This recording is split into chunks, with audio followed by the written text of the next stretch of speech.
اس نے کہا نبی خدا کے سامنے کوئی چیز ہی نہیں ہے۔ یہ میرے عزیزوں یہ بات آج کے نہیں ہے، دراصل یہ باتیں پہلے ان کے ابا نے لکھی ہوئی ہیں کتابوں میں۔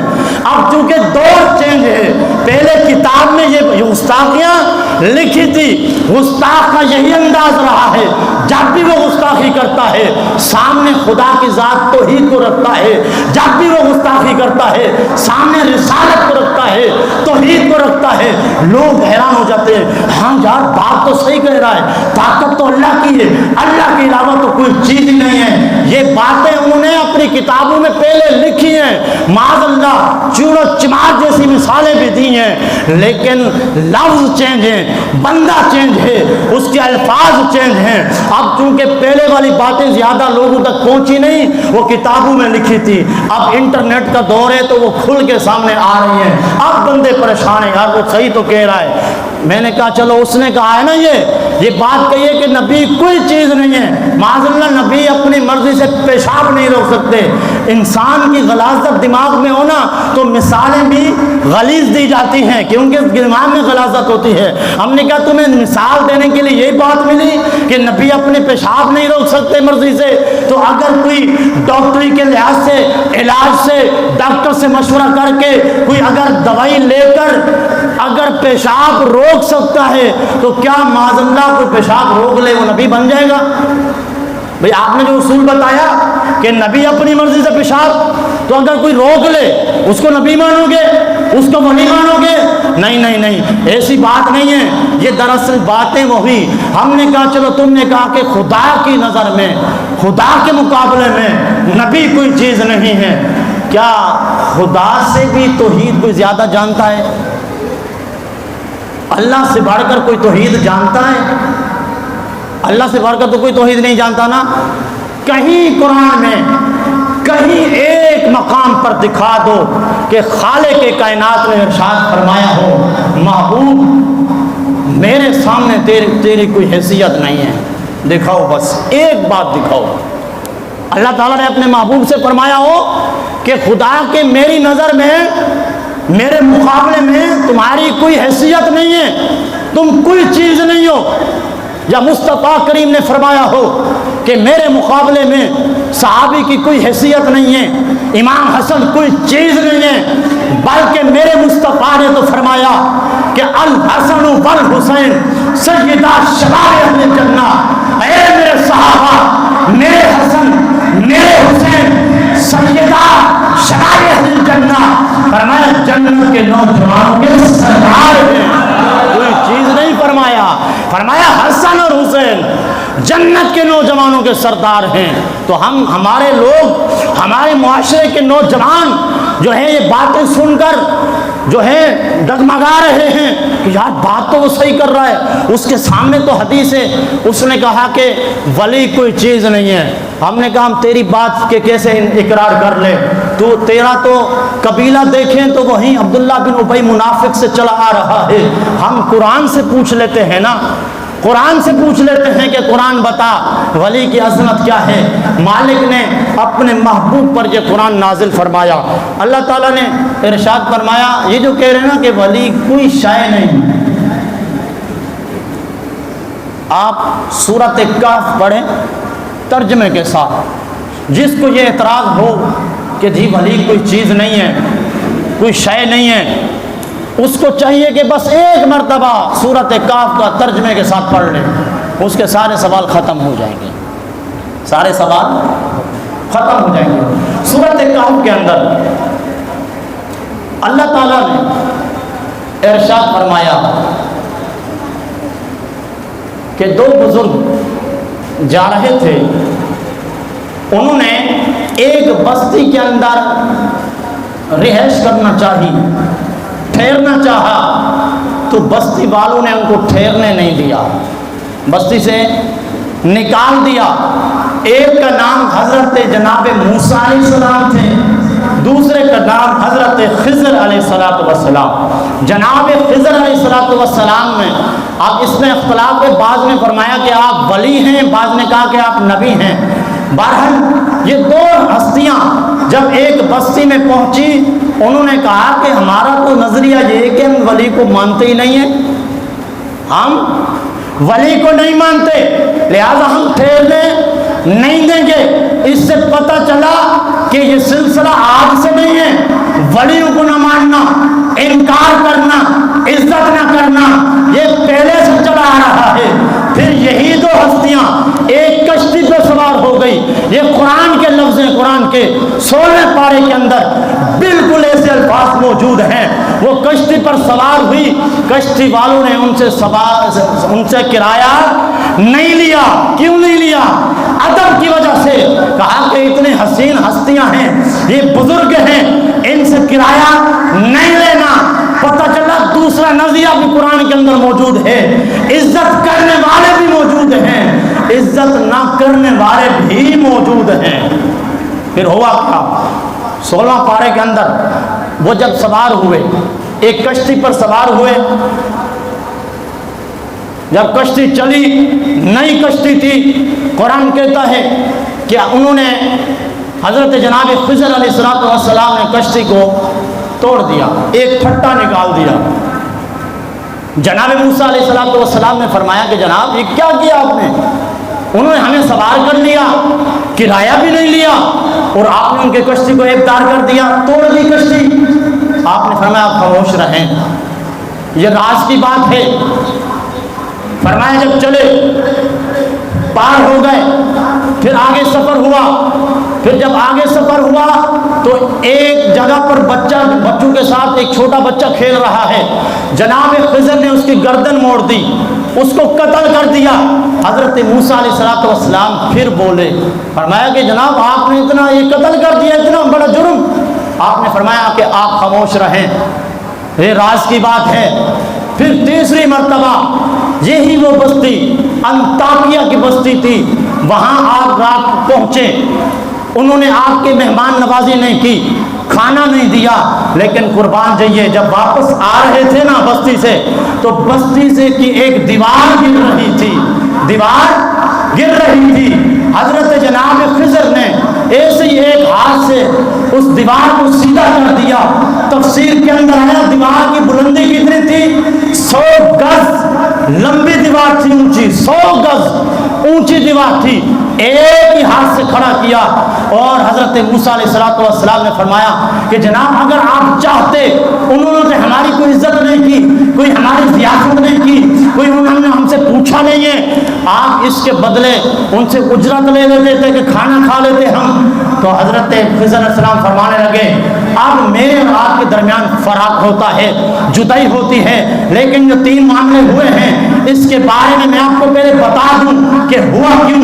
آپ نے فرمایا وہ کشتی پر سوار تھے، کشتی نہیں تھی، وہ دو بچوں کی تھی، یتیم لوگوں کی تھی، بچوں کی، اس کی کشتی نہیں تھی، لیکن میں دیکھ رہا تھا دریا کے اس کونے پہ ایک ظالم بادشاہ بیٹھا ہوا تھا، ظالم بادشاہ بیٹھا ہوا تھا، وہ جو نئی کشتی ہوتی تھی وہ چھین لیتا۔ میں نے تختہ توڑا ہے، کشتی بچائی ہے، تختے کا نقصان ہوا ہے۔ اس سے یہ پتہ چلا کہ آپ نے فرمایا کہ اس کنارے پر ظالم بیٹھا تھا بادشاہ، تو اللہ کا ولی دریا کے اس کنارے پر ہو، اس کنارے پر دیکھ لیتا ہے کہ وہاں کیا ہو رہا ہے۔ آپ کہہ رہے ہو کہ نبی شاید کوئی نہیں، ولی چیز ہی کوئی نہیں ہے۔ دوسری بات کہا کہ یہ جو بچے کو قتل کیا، یہ بچہ اس کی پیشانے پر کافر لکھا تھا، ان کے والدین نیک تھے۔ فرمایا کہ میں نے دیکھا کہ بچے کی محبت میں کہیں اس کے والدین کافر نہ ہو جائیں، اس لیے میں نے اس بچے کو مارا ہے۔ تیسرا جناب آپ نے یہ دیوار کھڑی کی، فرمایا کہ اس لیے ان کے والد فکانا ابوہما، ان کے والد صالح تھے، نیک تھے۔ فرمایا کہ یہ دیوار کھڑی کی میں بچوں کی وجہ سے نہیں کی، نہ میں بچوں کو جانتا ہوں۔ فرمایا کہ ان کے والد نیک تھے، ایک اللہ کے ولی تھے، ہم ان کو نہیں دیکھ رہے، پیچھے اللہ کے ولی کی نسبت دیکھ رہے تھے۔ تفسیر کے اندر آیا یہ بچے فرمایا ان بچوں اور اس بزرگ کے درمیان 7 نسلوں کا فرق تھا. کتنے نسلوں کا؟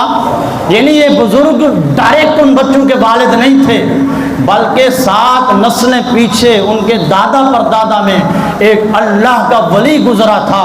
حضرت خضر فرمانے لگے ہم ان کو نہیں دیکھ رہے تھے، ان کے ابا میں سے ایک ولی گزرا ہے، ہم تو اس بابے کی عزت کو رکھ رہے ہیں. اور یہ کہنا کہ ولی کوئی شے نہیں، یہی 15واں پارہ. توجہ ہے آپ کی.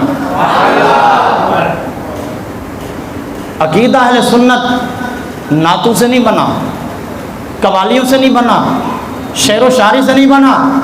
عقیدہ اہل سنت یا قرآن سے بنا ہے یا مصطفیٰ کے فرمان سے بنا ہے. الحمدللہ ہمارے عقیدے کی ہر دلیل قرآن اور حدیث کے مطابق ہے. ہمارا عقیدہ قرآن و حدیث کے مطابق ہے. یہ آج کے کہنے والے کہ جناب یہ تو کوئی چیز نہیں ہے، یہ تو کرامت یوں نہیں ہو رہی، یہ تو فلاں چیز نہیں دکھ رہی، کیمرے کا دور ہے. ولیوں نے کب کہا کہ ولی؟ یہ شرط کب ہے کہ ولی ہوتا کرامت سے ہے؟ کوئی کرامت دکھائے تو ولی ہوتا ہے؟ نہیں نہیں نہیں، صاحب کرامت کا دکھانا لازمی نہیں ہوتا، بلکہ ولی کرامتیں دکھانے نہیں ہوتے. ولی کا کام پیشاب روکنا نہیں ہوتا. ولی کا کام یہ ہوتا ہے کہ گمراہی کے آگے باندھنا ہے، کفر اور شرک کو روکنا ہے. یہ ولی کا کام ہے. ولی کا کام پیشاب روکنا نہیں ہے، نبی کا کام پیشاب روکنا نہیں ہے. جی 15واں پارہ. ولی کوئی چیز نہیں ہے، کوئی شے نہیں ہے. کیسے کوئی شے نہیں ہے؟ تیری بات پہ ہم کیسے یقین کر لیں؟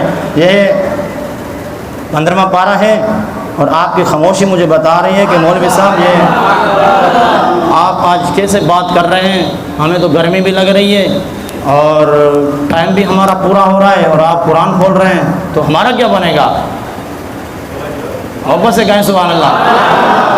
قرآن ولی کوئی چیز نہیں ہے. ہم نے کہا ہم قرآن سے پوچھیں گے جو ہمارا اصول ہے، پھر ہم نبی کے فرمان سے پوچھیں گے. قرآن نے بتایا کہ کچھ لوگ تھے اللہ کے ولی، ظالم بادشاہ سے بچ کر وہ ایک غار میں انہوں نے پناہ لی. جب غار کے اندر انہوں نے پناہ لے لی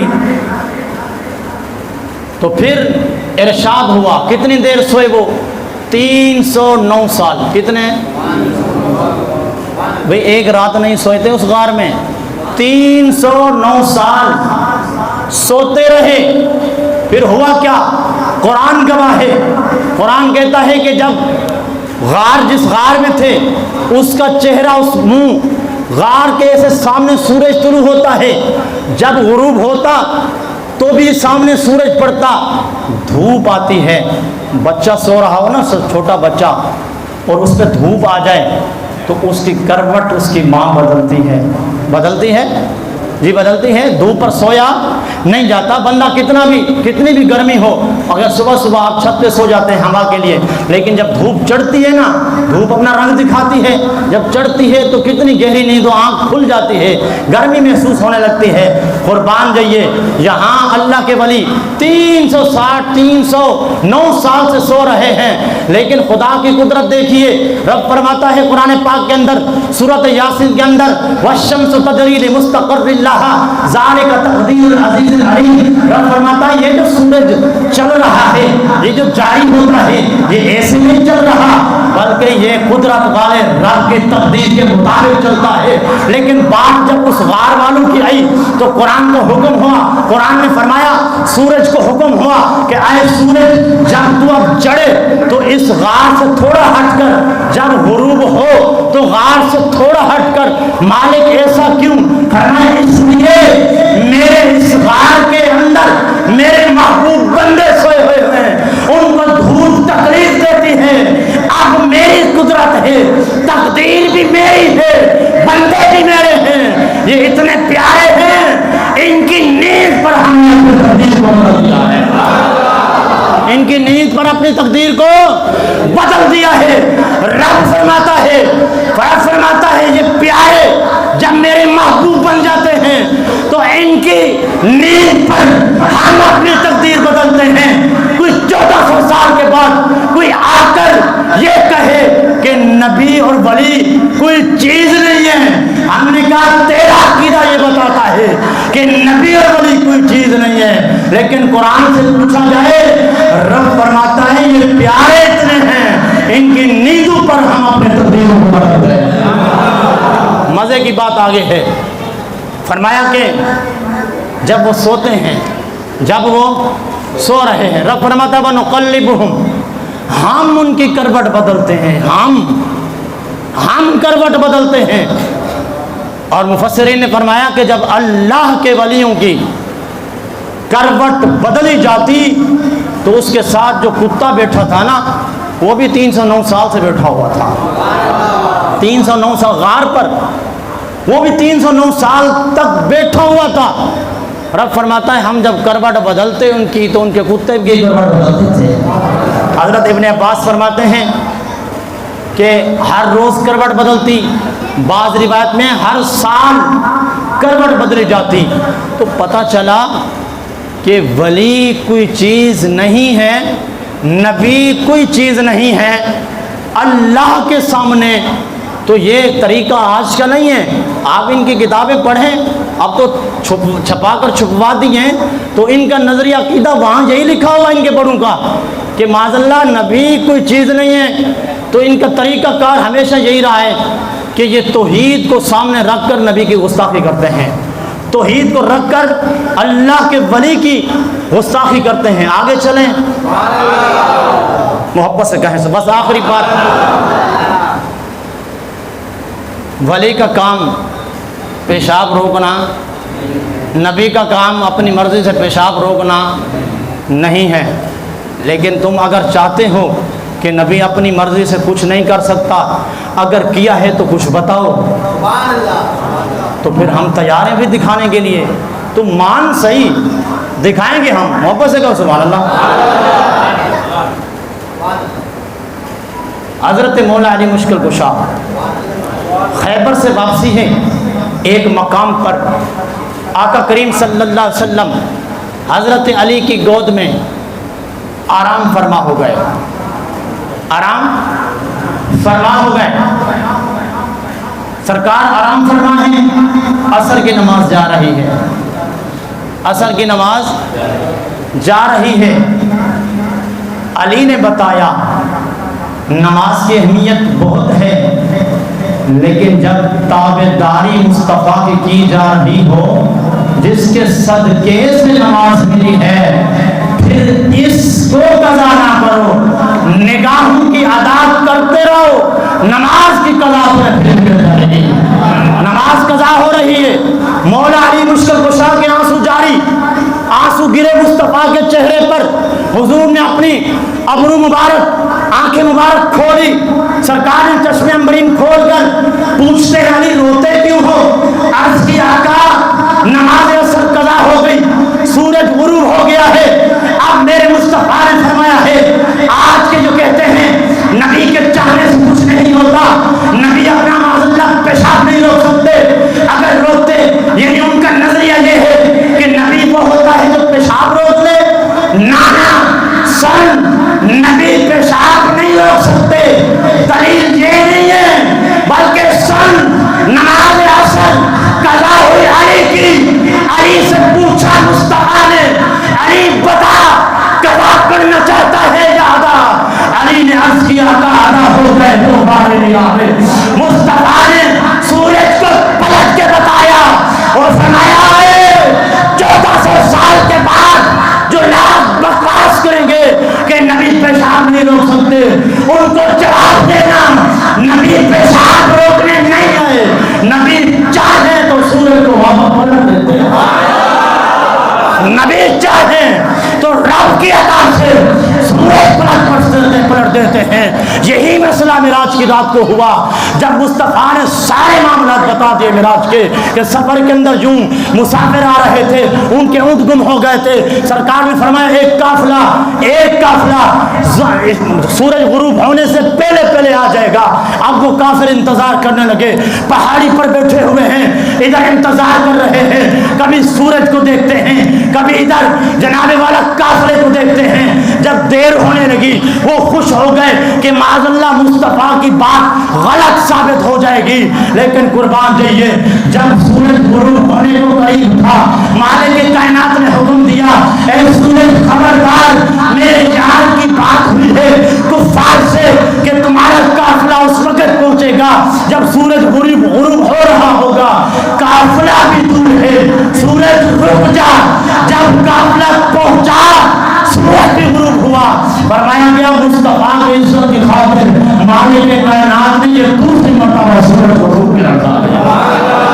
تم کہتے ہو نبی کر کچھ نہیں سکتے, نبی کر کچھ نہیں سکتے, ولی کچھ نہیں کر سکتے. آپ تاریخ اٹھا کر پڑھیں, ہندوستان کی تاریخ اٹھائیں. شیخ مجدد الافسانی کا نام آپ نے سنا ہوگا. اکبر بادشاہ نے جناب والا حکومتی سطح پر اس نے نیا دین ایجاد کر دیا, نیا دین الہی نام رکھا. اب حکومتی سطح پر انہوں نے بل پاس کرا کر اس دین کو نفاذ چاہتا تھا, یعنی اس میں اپنی مرضی تھی جو بھی کوئی کرے. اسلام کے خلاف دین تیار کیا. اس وقت ایک بابا کھڑے ہوئے جس کا نام شیخ سرہند مجدد الافسانی رحمت اللہ علیہ تھا. آپ کھڑے ہوئے اور پورے کے پورے ہندوستان کے آگے بند باندھا, اور ایسا بند باندھا آپ نے اکبر بادشاہ کے سامنے ڈٹ کر مقابلہ کیا. دین الہی جو اس نے دعویٰ کیا تھا اس کو ختم کر کے دوبارہ دین مصطفیٰ کا کام کر دیا. تم کہتے ہو بابا پیشاب نہیں روک سکتا, ولی اپنی مرضی سے. ہم نے کہا ولی پیشاب روکنے نہیں آئے. ولی کی ڈیوٹی یہ نہیں ہے کہ وہ پیشاب روکے, بلکہ ولی کی ڈیوٹی یہ ہے کب بھی کوئی مشرک یا ان کا جناب والا سہولت کار دین پر حملہ کرے, اللہ کے ولی کی ڈیوٹی یہ ہے کہ اس وقت کھڑے ہو کر دین کی حفاظت کرنا. توجہ ہے آپ کی. آخری بات, اگر ابھی بھی آپ کو دیکھنا ہو 2017 کی تاریخ اٹھاؤ, آپ کو اختلاف ہو 1000 بار کریں, لیکن آپ اس بات سے اختلاف نہیں کر سکتے جب یہاں یہودیوں کے ایجنڈوں نے اسمبلی کے اندر پارلیمنٹ کے اندر ایک بل پاس کر دیا ختم نبوت کے خلاف کہ ختم نبوت کا مسئلہ اس کو نکالا جائے اور تحفظ ناموس رسالت کے مسئلے کو نکالا جائے, گستاخ رسول کی سزا موت نہیں ہونی چاہیے. اس وقت پارلیمنٹ کے اندر 34 جماعتوں کے لوگوں نے سائن کر دیے تھے.